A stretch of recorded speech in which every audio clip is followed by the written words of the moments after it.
या मेरा आपसे आज आके बात करने का मकसद सिर्फ इतना था। मुझे पता चला आप पंजाब के रहने वाले हैं, अमृतसर के रहने वाले हैं। मैं वहाँ पे गई, वहाँ पे मैं बॉर्डर्स के इलाकों में गई, वहाँ के बॉर्डर्स के विलेजेस में मैंने जब विजिट किया तो लोगों ने कहा जी पंजाब को ना नशे में झोंका जा रहा है और इसकी वजह से अमृतपाल सिंह खड़ा हो रहा है और इसमें स्टेट और सेंट्रल दोनों को जिम्मेदार समझते हैं। टारगेट किलिंग्स पे क्या कहेंगे सर? तो अभी तक टारगेट किलिंग्स रुकी नहीं है। 36 घंटे से पहले उन्हें कब्र में पहुंचाया। आप रिकॉर्ड निकाल के देख लीजिए। लेकिन सर राहुल गांधी अभी वहाँ पे गए थे, जब भारत जोड़ो यात्रा उन्होंने की थी तो उन्होंने कहा कि मैं तो ऐसे स्टेज पे मैं भाषण दे रहा था और सामने से मैंने एक टेररिस्ट को देखा, उसने मुझे देखा और वो आराम से चला गया। सीआरपी की 15 कंपनियां जम्मू कश्मीर पुलिस की इनके साथ लगाई गई थी और 25 कंपनियों के बावजूद इनके पास आतंकवादी पहुंच गया और उसने बता दिया मैं आतंकवादी हूं। अगर बता दिया तो राहुल गांधी जी ने अपने सुरक्षा बलों को बताया क्यों नहीं? ऐसा कौन सा रिश्ता है कि आप चुप करके देखते रहे? अकेले चुनाव लड़ने जा रहे हैं कि इस बार किसी का गठबंधन गुलाम नबी आजाद जी का साथ? जम्मू कश्मीर की जनता खुलकर भारतीय जनता पार्टी को आशीर्वाद देगी। सर आपने जवाब नहीं दिया। मैंने जैसे इंट्रो में कहा डीमोनेटाइजेशन, उसे सर कैसे फर्क मतलब पड़ा है पाकिस्तान के ऊपर? जो आग उन्होंने हमारा घर जलाने के लिए जलाई थी, आज उनसे उनके ही हाथ जल रहे हैं। नमस्कार, मैं अर्चना तिवारी आप सभी का स्वागत करती हूँ दराज धर्म पे। अच्छा, अगर आप लोगों से मैं ये सवाल पूछूं कि डीमोनेटाइजेशन से जो 8 नवंबर 2016 को प्रधानमंत्री जी आए थे टीवी पर और उन्होंने कहा कि आज से 500 और 1000 के नोट बंद हो रहे हैं, तो बहुत सारे लोगों को तकलीफ हुई होगी। आप लोग सोच रहे होंगे अचानक से मैं डीमोनेटाइजेशन की बात क्यों कर रही हूँ, क्योंकि यहाँ पे मेरे साथ तरुण चुग जी हैं जो कि भारतीय जनता पार्टी के जनरल सेक्रेटरी हैं। उनसे मैं बात करना चाहूँगी और इनको इंचार्ज मिला है जम्मू एंड कश्मीर का और डीमोनेटाइजेशन से जम्मू कश्मीर पे एक बहुत बड़ा असर भी पड़ा था। वो कैसे, ये पूरी बातचीत के दौरान मैं आपको समझाना चाहती हूँ और कैसे पाकिस्तान की जो कमर टूटी है डीमोनेटाइजेशन की वजह से, ये भी मैं आपको इस वीडियो के माध्यम से बताना चाहूँगी। और भी तमाम मेरी बातचीत होगी तरुण जी से। तरुण जी, आपका बहुत बहुत स्वागत है हमारे चैनल। धन्यवाद। सबसे पहले तो धर्मा का सभी उनके दर्शकों का, उनकी टीम को मैं धन्यवाद करता हूँ। सबसे पहले मैं आपको सर कांग्रेचुलेशन कहना चाहूँगी, इतनी बड़ी जिम्मेदारी आपको मिली है सर। तो जम्मू कश्मीर के आप चुनाव के लिए पूरी तरीके से तैयार है? चुनाव होने जा रहे हैं विधानसभा के में। ऐसा कि जम्मू कश्मीर के अंदर पिछले 2 वर्षों में जिस तरह प्रधानमंत्री नरेंद्र मोदी जी के नेतृत्व में 19 से लेकर आज 23 तक पंचायत चुनाव हुए हैं, बीडीसी चुनाव हुए हैं, डीडीसी चुनाव हुए और डीडीसी चुनाव के अंदर 22 लाख मतदाताओं ने वोट किया है। ये जम्मू कश्मीर की हिस्ट्री में पहली बार है कि 11 लाख लोग घाटी के 10 जिलों में निकलकर बाहर आए। 280 स्थानीय स्तर पर नेता चुने गए। 280 नेताओं को चुनने के लिए 22 लाख लोगों का बाहर आना, ये जम्मू कश्मीर, खासतौर पर कश्मीर के अंदर एक वातावरण रहता था। वो वातावरण था कि 1000 वोट ले लो, आप सांसद बन जाएंगे, बायकाट का प्रबंध करो। 500 वोट लेकर लोग मंत्री बनते थे और बायकाट के नाम पर लोकतंत्र का कत्ल किया जाता था, लोकतंत्र की हत्या की जाती थी और एक नेक्सस बनाकर जम्मू कश्मीर की जनता को बेवकूफ बनाने का प्रयास किया जाता। लेकिन प्रधानमंत्री नरेंद्र मोदी जी ने एक वातावरण पैदा किया, विश्वास का वातावरण। आज इतने बड़े तादाद में लोगों का बाहर आके वोट करना, ये प्रधानमंत्री नरेंद्र मोदी जी के विकास की नीतियों पर विश्वास है। लोगों को ये विश्वास बना है कि मोदी है तो जम्मू कश्मीर आगे बढ़ेगा, मोदी है तो जम्मू कश्मीर के आगे बढ़ने से कोई रोक नहीं सकता। मोदी जी ने ये साबित करके दिखाया है और मोदी है तो मुमकिन है आज जम्मू कश्मीर के अंदर शांति मुमकिन है। मोदी है तो जम्मू कश्मीर का विकास मुमकिन है। अभी बजट पास हुआ है, 5500 करोड़ रुपए की बढ़ोतरी जम्मू कश्मीर के बजट के लिए। मेट्रो, महिला सशक्तिकरण, महिला मार्ट, महिला टैक्सी। जम्मू कश्मीर जहां महिलाओं के पास अधिकार ही नहीं था 5 अगस्त 2019 से पहले, महिला ब्याह के जाती थी तो पिछले सारे अधिकार खत्म हो जाते। उसकी घर पे जमीन जायदाद पर अधिकार छोड़ो, उसकी सिटीजनशिप छीन ली जाती थी। अगर ब्याह के बाहर से आती थी तो मिलती नहीं थी। आज वो महिला आगे बढ़ी है, चाहे वो एससी महिला हो, चाहे एसटी महिला हो, चाहे जम्मू कश्मीर की महिला हो, हर महिला को अधिकार मिले हैं। आगे बढ़ने का मौका दिया है प्रधानमंत्री मोदी जी ने। टारगेट किलिंग्स पे क्या कहेंगे सर? ऐसा अभी तक टारगेट किलिंग्स रुकी नहीं है। ऐसा है कि मैं आंकड़ों के गणित पर नहीं जाऊंगा, लेकिन ये बात कहना चाहता हूं कि आप रिकॉर्ड निकाल के देख लीजिए, हमने आतंकवादी भी कम किए हैं, आतंकवाद की घटनाएं भी कम की हैं और आतंकवादियों की आयु भी कम की है। 36 घंटे के अंदर जिसने भी भारत के नागरिक की हत्या की है, जिसने हथियार उठाकर देश के आम नागरिक की हत्या की है, 36 घंटे से पहले उन्हें कब्र में पहुंचाया। आप रिकॉर्ड निकाल के देख लीजिए, एक भी दोषी बख्शा नहीं गया। आज शांति का माहौल है। उस शांति का माहौल इसीलिए है कि हमारी जीरो टॉलरेंस ऑन टेररिज्म की पॉलिसी है भी, और हमने इस पर पूरा करके भी दिखाया। लेकिन सर, राहुल गांधी अभी वहाँ पे गए थे, जब भारत जोड़ो यात्रा उन्होंने की थी, तो उन्होंने कहा कि मैं तो ऐसे स्टेज पे मैं भाषण दे रहा था और सामने से मैंने एक टेररिस्ट को देखा, उसने मुझे देखा और वो आराम से चला गया। राहुल गांधी जी की वो कह रहे हैं कि ये भाजपा वाले क्या बात करते हैं, मैं देखो आया हूँ, मैंने झंडा फहराया राहुल है, गांधी सब कुछ। जी की बातों पर तो उनकी पार्टी के लोग नहीं विश्वास करते। 10 कंपनियां सीआरपी की, 15 कंपनियां जम्मू कश्मीर पुलिस की इनके साथ लगाई गई थी, और 25 कंपनियों के बावजूद इनके पास आतंकवादी पहुंच गया और उसने बता दिया मैं आतंकवादी हूं। अगर बता दिया तो राहुल गांधी जी ने अपने सुरक्षा बलों को बताया क्यों नहीं? ऐसा कौन सा रिश्ता है कि आप चुप करके देखते रहे? और दूसरा, मैं उनसे पूछना चाहता हूं, राहुल जी, आज वहां आप गए हैं, जम्मू कश्मीर में आपका स्वागत है, देश में कहीं भी जाइए, लेकिन प्रश्न ये है कि जम्मू कश्मीर आप 2004 से 14 क्यों नहीं गए? 10 साल आप सरकार में थे, आप मनमोहन सिंह जी की कठपुतली सरकार को अपने हाथों से 10 जनपद से चला रहे थे, एक बार भी आप जम्मू कश्मीर गए? आज आपकी फोटो आ रही है, आप भाई बहन स्नो बॉल्स खेल रहे हैं, स्नो स्कूटर चला रहे हैं। पहले कहाँ थे? पहले कहाँ थे? और इन 3 परिवारों ने, गांधी नेहरू परिवार, अब्दुल्ला परिवार और मुफ्ती परिवार, जम्मू कश्मीर को हाशिए पर पहुंचाने का काम किया। आज वहां आप घूम रहे हैं, लेकिन जब आप सरकार में थे 4 से 14, आप तो रेड कारपेट बिछाते थे आतंकवादियों के लिए। यासीन मलिक जो आज जेल में है, उसके लिए दिल्ली दरबार सजता था। कौन खिलाता रहा बिरयानी आतंकवादियों को? कौन रेड कारपेट बिछाता था? अरे, कांग्रेस का तो ऑफिशियल बयान रिलीज हुआ, श्रीमती सोनिया गांधी जी सारी रात रोती रही क्योंकि बाटला कांड में आतंकवादी मर गया। जो लोग आतंकवादी के मरने पर रोते हों, जो अफजल गुरु हम शर्मिंदा हैं, तेरे कातिल जिंदा हैं, उनके साथ हाथ में हाथ डालकर कन्हैया कुमार के साथ पहला फोटो ट्वीट किया था राहुल गांधी ने। जो आतंकवादियों को नायक मानते हो, आतंकवादियों के साथ चलते हो, जो आतंकवादियों को पनाह देते हो, आतंकवाद को बढ़ाते रहे हो, उनके मुंह से ऐसी बातें जचती नहीं है। अपना गिरेबान जान के राहुल गांधी जी से मैं पूछना चाहता हूं, आपके माध्यम से इन 3 परिवारों से पूछना चाहता हूं कि जब जम्मू कश्मीर के अंदर कश्मीरी पंडितों का पलायन हो रहा था 89, तब गवर्नर थे जगमोहन, मुख्यमंत्री थे फारूक अब्दुल्ला साहब। तो फारूक अब्दुल्ला साहब, आप क्या कर रहे थे? उस समय देश के गृह मंत्री थे महबूबा जी के पिताजी मुफ्ती साहब। आप क्या कर रहे थे? पहली रिपोर्ट राजीव गांधी जी को भेजी जगमोहन जी ने, उसमें स्पष्ट लिखा कि हालात बिगड़ रहे हैं। गवर्नर ने रिपोर्ट भेजी, गवर्नर ने कहा वातावरण बिगड़ रहा है। आप पब्लिक डोमेन में जाइए, गूगल पे जाइए, आपको दिखेंगे वो पत्र। लेकिन राहुल गांधी जी, आपके पिताजी ने उन पत्रों पर कार्रवाई क्यों नहीं की?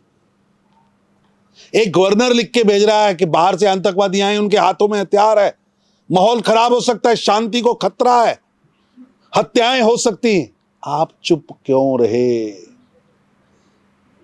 ये अब्दुल्ला साहब से भी पूछिए कि आप मुख्यमंत्री थे, हत्याएं हो रही थी, कश्मीरी पंडितों को कश्मीर छोड़ो, कश्मीरी पंडितों को निकालने का उनकी हत्याएं हो रही थी, नारे लग रहे थे कश्मीर बनेगा पाकिस्तान। कश्मीरी पंडितों के बिना, कश्मीरी पंडितानियों के साथ कि आप अपनी पत्नी और बेटियां कश्मीर में छोड़ के चले जाओ। मुख्यमंत्री कौन था? फारूक अब्दुल्ला साहब। सर ये सारे ग्राउंड्स आप लोग यूज करने वाले हैं अरे कश्मीर पब्लिक में जब डोमेन चुनाव में होगा? जनता आक्रोश में है। पहली बार है कि कश्मीर की धरती पर 5 लाख से ज्यादा लोगों ने इनके गठबंधन, जिस गठबंधन में महबूबा जी हैं, जिस गठबंधन में अब्दुल्ला जी हैं, जिस गठबंधन में तारिक अमी हैं, जिस गठबंधन में कांग्रेस है, उस गुपकार गठबंधन के खिलाफ 5 लाख लोग सड़कों पर आए। वोट नहीं दिया उनको, 5 लाख लोगों ने उनके खिलाफ वोट दिए। लोगों के मन में क्रोश है, घृणा इन परिवारों के प्रति कि ये वो परिवार हैं जिन्होंने जम्मू कश्मीर को लूटा है। हत्याओं का दौर जिनके घर से चला, जिनके हाथ खून से सने हैं। आप कश्मीरी पंडितों से पूछ के तो देखिए कि वो रातें कैसे गुजरी थी कश्मीर में, और जिन रातों में मुख्यमंत्री फारूक अब्दुल्ला साहब थे, जिन रातों के मुख्यमंत्री फारूक अब्दुल्ला साहब थे और गृह मंत्री भारत के मुफ्ती साहब थे। लेकिन यहाँ पे सर मैं यहाँ पे आपको सॉरी मैं टोकना चाहूँगी, लेकिन मैं कश्मीर अभी गई थी, अभी शायद हम लोग 23 में गए थे, 22 में गए थे, 22 में हम लोग अभी कश्मीर गए थे। तो वहाँ पे मैं कश्मीरी पंडितों से भी मिली। वहाँ पे उनका एक अलग इलाका, एक मतलब एक अलग सोसाइटी बनी हुई है जिनके अंदर वो कश्मीरी पंडित पूरी फैमिली रहती है। मैं जब उन लोगों से मिलने गई तो वहाँ पे वो लोग प्रोटेस्ट कर रहे थे सर। और जब मैंने उनसे पूछा कि आप लोग प्रोटेस्ट क्यों कर रहे हैं, भाजपा तो आपके साथ नज़र आती है, कश्मीरी पंडितों की बात करती है, किलिंग्स की बात करती है, तो कहा जी भाजपा ने हमें मगरमच्छों के बीच में जीने के लिए छोड़ दिया है। हम यहाँ पे विश्वास नहीं कर सकते कि ये जो टेलर है वो हमारे साथ है, ये सब्जी वाला है, क्या ये हमें सब्जी देगा या फिर गोली देगा, बंदूक देगा, हमें समझ में नहीं आता। भाजपा ने हमें मगरमच्छों के बीच में जीने के लिए छोड़ दिया है। इस ऐसा पर क्या है कि कहेंगे? कश्मीरी पंडितों के लिए भारतीय जनता पार्टी ने बड़ी लंबी लड़ाई लड़ी है और कश्मीरी पंडित कश्मीर ना छोड़ें, ये हमारी कमिटमेंट है। हमने उन्हें वहाँ सुरक्षा भी दी है, और भी सुरक्षा की जरूरत होगी तो देंगे, लेकिन विदेश का एजेंडा कि कश्मीर से कश्मीरी पंडित निकलें वो कामयाब नहीं होने दिया जाएगा। तो ये बात उनको आप कैसे समझाएंगे सर? हमने समझाई है, उनको प्रोटेस्ट समझ कर रहे हैं आई वो है, लोग उनको समझ आई है। अब उनको समझ आया है कि कुछ लोग उनको वहाँ से निकालना चाहते हैं।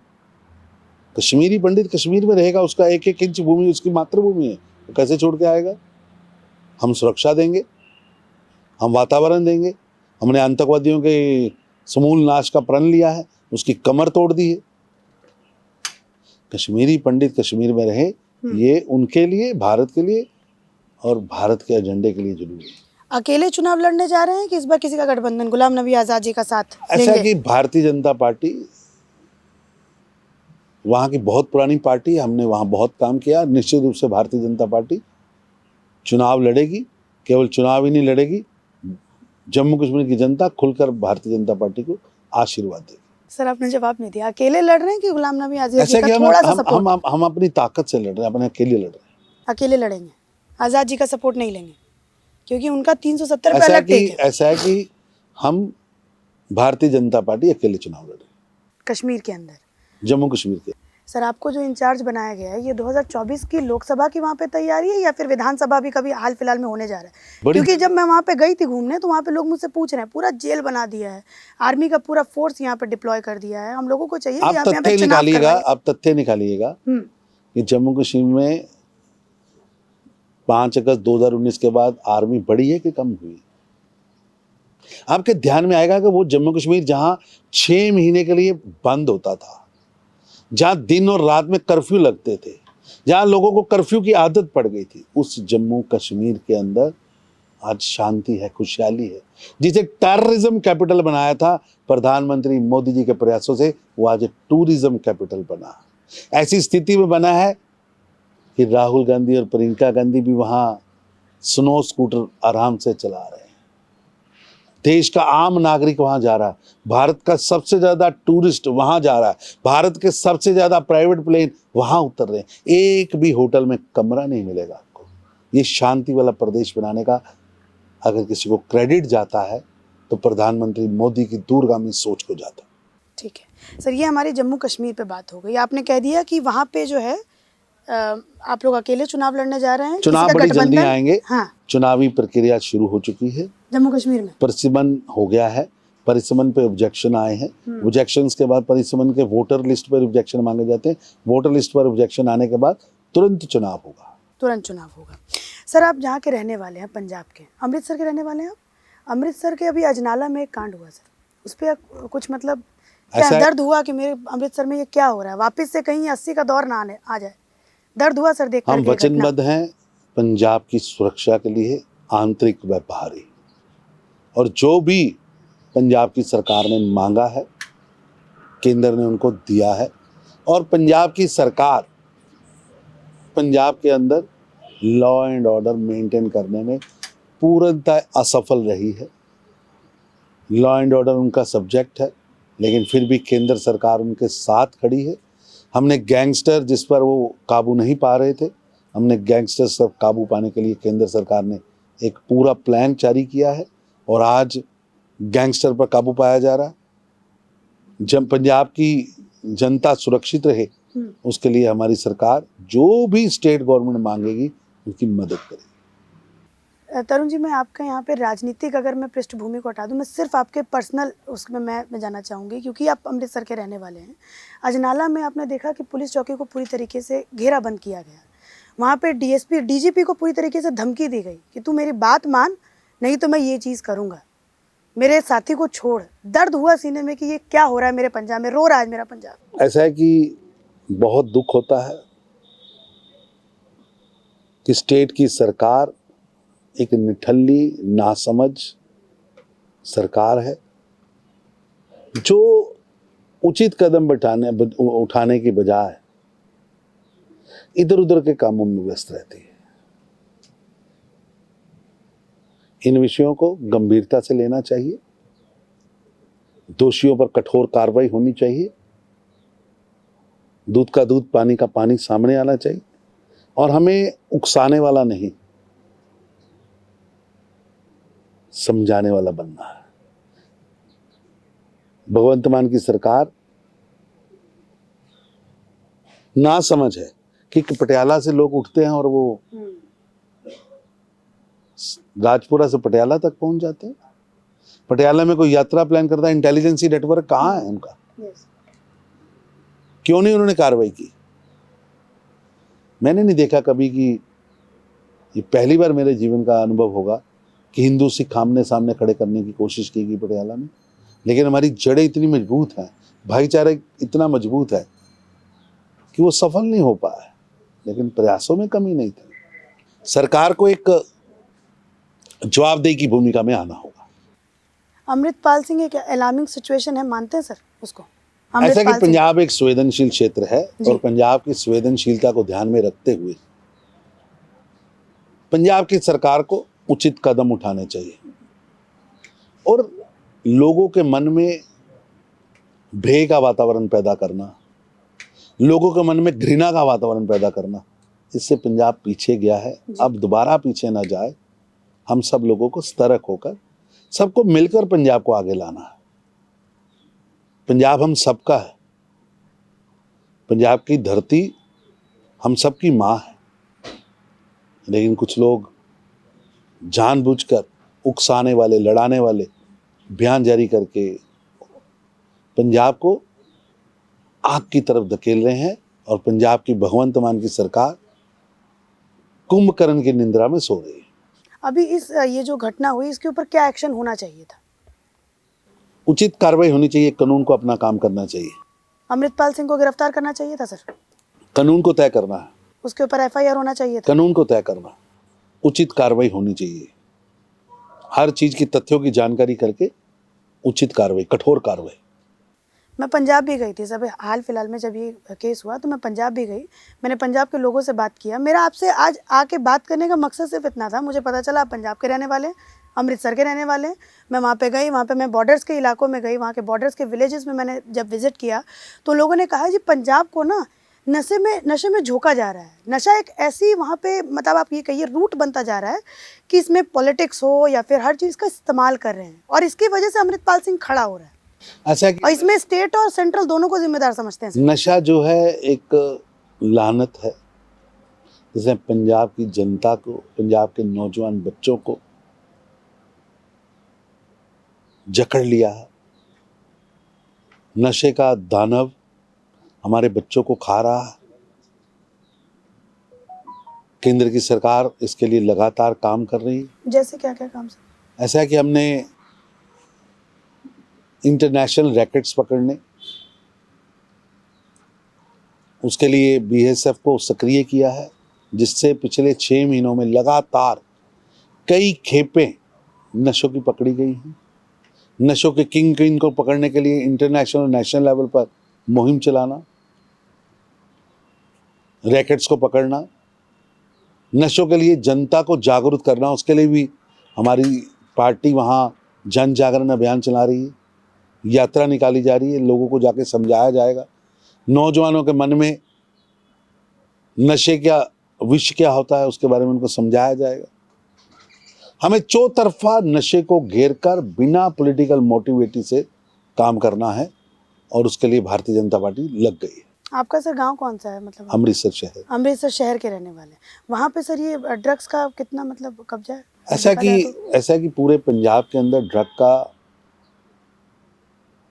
विष जो है वो नौजवानों को खा रहा है। किंगपिन पकड़े जाने चाहिए, दोषियों पर कठोर कार्रवाई होनी चाहिए, नौजवानों को बचाना होगा।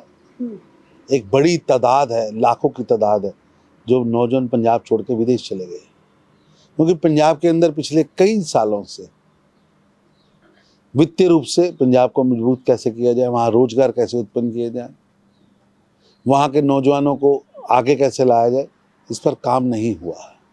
और आम आदमी पार्टी की आज की जो सरकार है वो भी इन विषयों को एड्रेस नहीं कर पा रही और पूर्णतः फेल है। सर एक सवाल मैं आपसे और पूछना चाहूँगी, वहाँ पे जो ये लोगों के अंदर माइंडसेट बना हुआ है, जब मैं लोगों से बात किया तो उनके मन में माइंडसेट बना हुआ है, अमृतपाल सिंह के लिए मैं आपको बता रही हूँ कि ये युवाओं को अमृत चखाता है, इन लोगों से नशे से दूर करता है, खालसा उनको बनाता है, खालसा की तरफ लेके जा रहा है, तो इसलिए हमारा आइडियल है। तो इस चीज़ से आप कैसे, इस माइंडसेट से कैसे लड़ेंगे पंजाब में? कि मान लीजिए डबल इंजन कोई की सरकार अमृत के लिए, छके, कोई अमृत छके और अमृत छकने जैसे पवित्र काम में लगे और पूरे पंजाब के नौजवान छके, ये अच्छी बात है। नशों से दूर जाएं, अमृत छकने से इसको एक लहर बनाना चाहिए।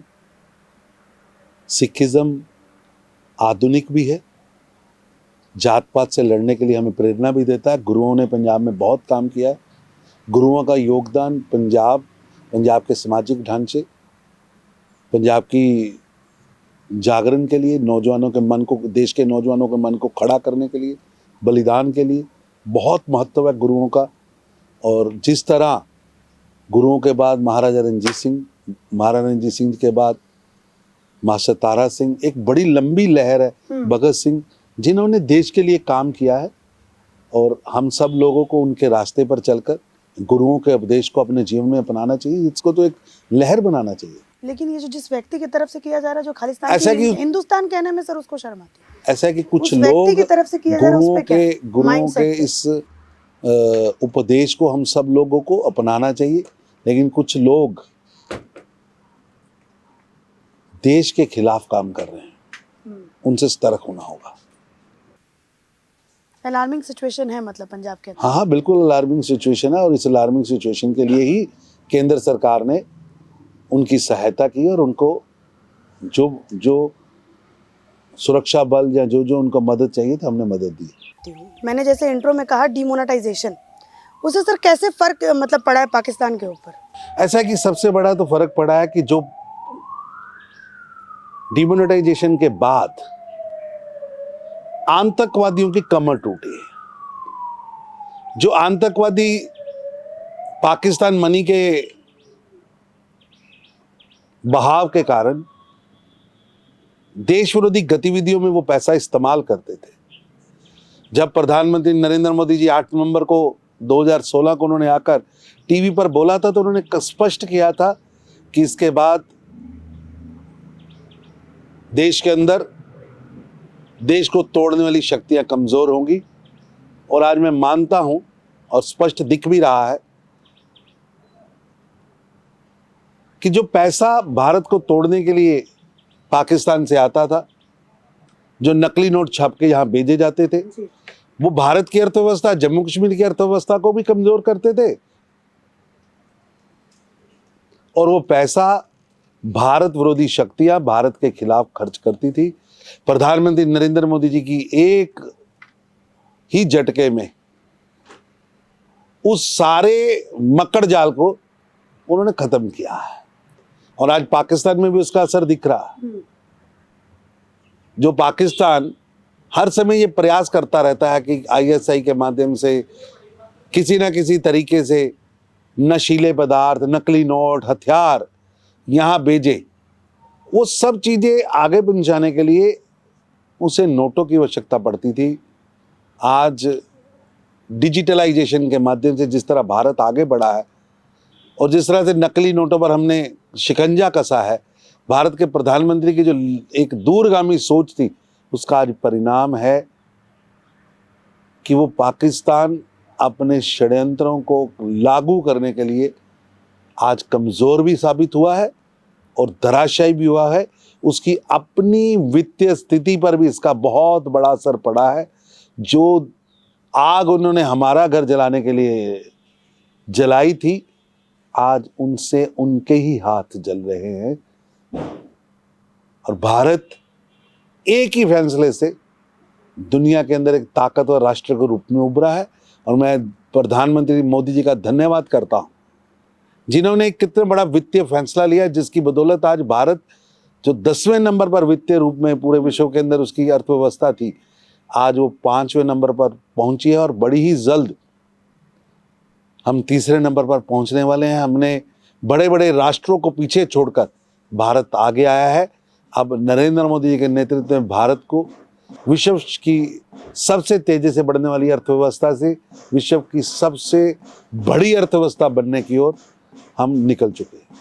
तरुण जी, एक और बात आपसे मैं पूछना चाहूँगी, चूँकि आपको जम्मू कश्मीर का इंचार्ज मिला, आपसे लास्ट क्वेश्चन पूछूंगी कि 2024 के लिए कितनी तैयार है भारतीय जनता वैसे तो मेरा पार्टी? सवाल ही गलत है, क्योंकि एक चुनाव खत्म होता है तो दूसरे चुनाव की तैयारी शुरू हो जाती है, लेकिन फिर भी सर भारतीय जनता पार्टी लगातार काम करने वाला दल है। भारतीय जनता पार्टी के जो बड़े बड़े ऋषि महापुरुष हुए, उन्होंने भारतीय जनता पार्टी की कार्यपद्धति को गढ़ा है और उस कार्यपद्धति को तराशने का काम भारत के प्रधानमंत्री श्री नरेंद्र मोदी जी ने, देश के गृह मंत्री श्री अमित शाह जी ने और भारतीय जनता पार्टी के राष्ट्रीय अध्यक्ष श्री जेपी नड्डा जी ने किया है।